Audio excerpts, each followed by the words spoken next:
talked about classes defining the properties, methods, and events of an object.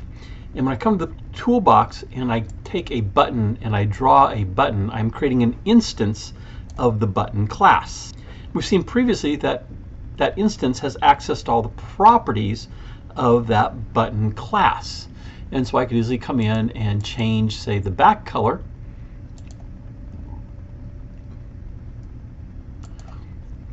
And make it orange. The methods are things the button can do that we'll discuss as we get into coding. If I were to run my program right now, the button doesn't do anything if I click on it. I've got to write code to handle that event of the user interacting with the button. In our properties palette, we have this little lightning bolt icon. It's actually a button, and I get access to all of the different events that are associated with the button. By default, the click event is the primary event for a button. In fact, if I double click on the button, it's going to give me the code for the click event of the button, and I can have it do something when I click that button. The way I want to have happen is my form, which I refer to as me, dot back color equals color dot green. So I can change the color of the form to green. If I run this, when I click on that button, my form becomes green. I'm going to delete that. I'm going to go back to my design mode, go to the button. Let's bring up the properties again. This time, instead of double clicking on it, I'm going to give it a name. The name that previously was given when I double clicked was button1 underscore click. But I could have named it anything I want. So let's give it a unique name here. I'm going to call it change form color. And when I press the enter key, it again is going to create a sub-procedure for me, or event handler, called change form color in this case. Everything else is the same. It's handling button1.click. Now, I didn't name my button here. If I were to change the name of the button, this would change. Instead of button1, maybe it'd be btn demo.click. But again, I'm going to do the same thing here.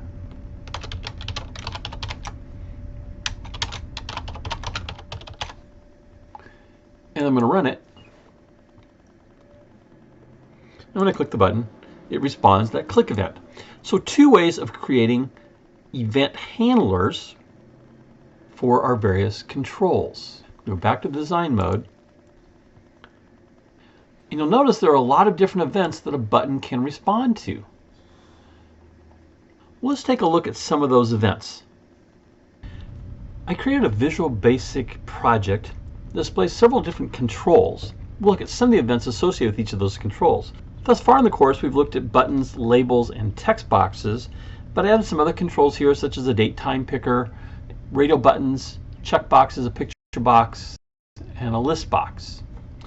At the very bottom, you'll see that I have a label called LBL output, and I just admonish you to keep an eye here, because some of these events will cause things to happen here in this LBL output label, as well as in other places. So let's start with our button. So I have a button here. There are several events associated with that button. I can enter the button, and then I can hover over the button, and both of those do two different things. The enter button puts you have entered the event demo button, and then you see a little red box pop up here. It's a little label that says you are hovering over the event demo. If I leave it, I now have left the event demo button. So that's the enter, the mouse enter, mouse leave, and mouse hover.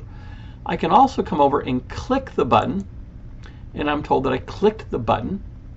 And then I added another one that if I double click, I'm going to handle a mouse down. So I get a dialog box here that says, the message box, that you clicked the right mouse button. If I double click it, I get one that's saying you double clicked the mouse button. Both of those are being handled by the mouse down event. We have our text box. And I can come into the text box and change the text. Maybe I want to put in my name. Notice in the label below that as I change the text with each character, that LBL output text also changes. We have a date time picker, which I can bring up a calendar and choose a date, and it tells me the date that was selected in that calendar. We have a list box. List box lists different items. So I have a bunch of fruits or flavors here. I can click on apple. You selected apple. You selected grape, strawberry, watermelon.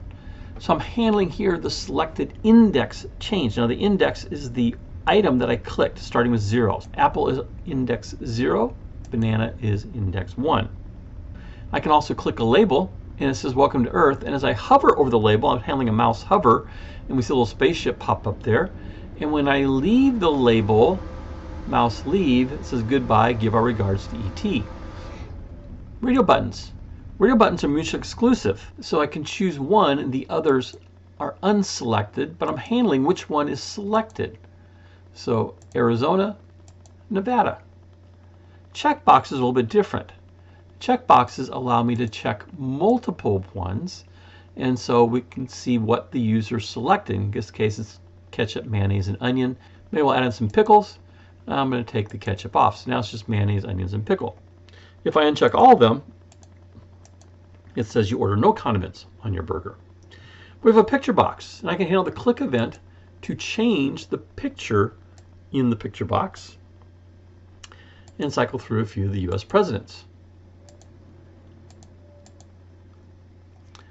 So those are different types of events that are being handled by different controls. This is event-driven programming in which the code runs in response to the user interacting with the application via events. Now, while we can handle multiple events for each control, large enterprises are going to handle one event for some of the controls. While there are multiple events associated with each control, the sequence of those events occurs in particular order. So I've created an application here with a list box that will list the different events as they occur when I interact with this button. So when I first enter the button, we get a mouse enter, and then from there, just for more than a split second, I get a mouse hover. Now, while I'm in this mouse, I don't get multiple mouse hovers, it just fires once. There is, however, a mouse move event that continually fires every time I move the mouse within the button. I did not code that here. If I click, I get a mouse down, a click, a mouse click, and a mouse up. So the mouse down first, then I let up on the mouse. It's going to give me the click event, the mouse click, and the mouse up. There's my mouse leave.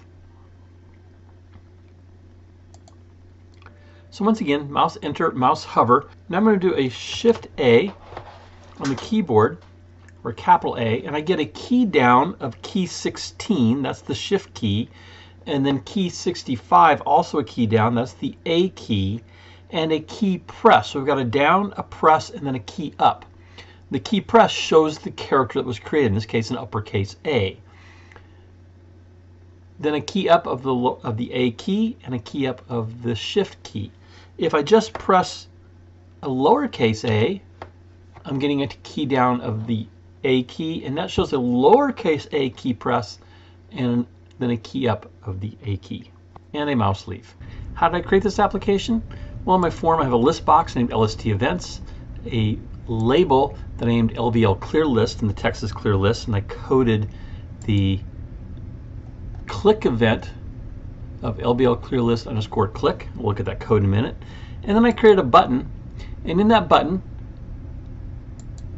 I coded a bunch of the events. The click event, the key down, key press, and key up events, and then a bunch of the mouse events. Now I have the mouse move here. I actually commented that out because it just keeps firing, and so you get a whole list of mouse moves. But I did code it. But let's take a look at that code for all of these. Here's my LBL clear list event procedure. I'm simply clearing the items of list events. We'll talk about lists down the road. But for my button, I have the click event, the mouse click, the mouse down, the mouse enter, mouse hover, mouse leave, mouse move, mouse up, key down, key press, and key up.